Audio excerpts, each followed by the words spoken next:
Magandang umaga, narito ang update sa binabantayang Bagyong Leon. Kasalukuyan nanatiling sa East Philippine Sea ang Bagyong Leon. As of 4 o'clock ng madaling araw, ang layo ng gitna ng Bagyong Leon ay nasa 840 kilometers silangan ng Central Luzon. Napanatili ang lakas na hangin malapit sa gitna nito na umabot sa 85 kilometers per hour, samantala ang pagbugso ng hangin ay umabot sa 105 kilometers per hour. Inasa pa rin natin na ito'y kikilos pakaluran o papalapit sa Northern Luzon. Pero bumagal ang pagkilos nito. Ngayon, inaasahan natin na ang kanyang pagtagpo ay nasa 10 kilometers per hour. Nanatili pa rin nasa ilalo ng tropical cyclone wind signal number 1 sa eastern portion ng Cagayan, eastern portion ng Isabela, at northeastern portion ng Catanduanes.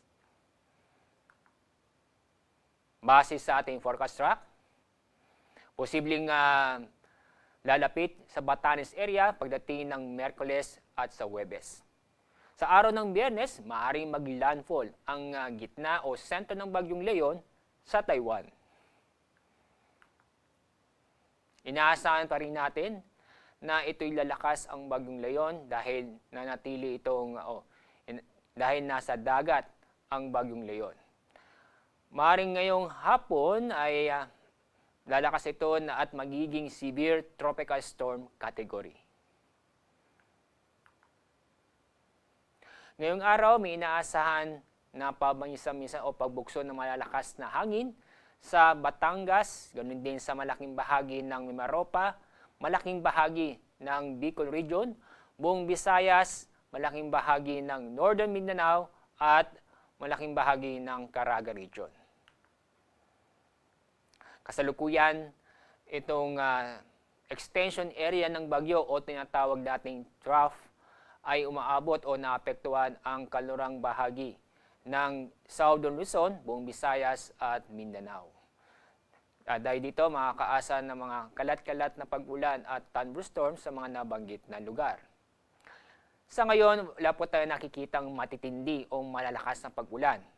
Pero paalala, maging update po tayo sa aming pinapalabas na weather update, lalo na po ang weather advisory patungkol sa mga pag-ulan dulot ng bagyo.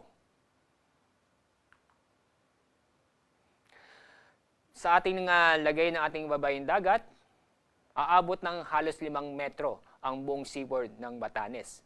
Samantalang 4 na metro ang taas ng alon sa seaboard ng Babuyan Islands at Isabela. At ganoon din sa eastern seaboard ng mainland Cagayan.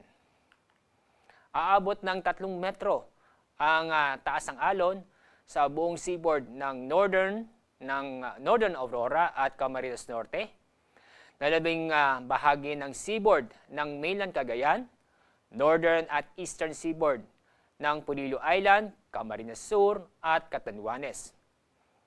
Northeastern seaboard din ng Northern Samar at Eastern Samar na kung saan inaasahan pa rin ang taas ng alon ay aabot ng 3 metro. Kaya paalala sa mga kababayan po natin na huwag munang pumalaot sa mga nabanggit na lugar, lalo na ang gumagamit ng maliliit na sasakyang pandagat. Yan po ang ating update sa ating binabantayang Bagyong Leon. Magandang umaga at mag-ingat po tayo.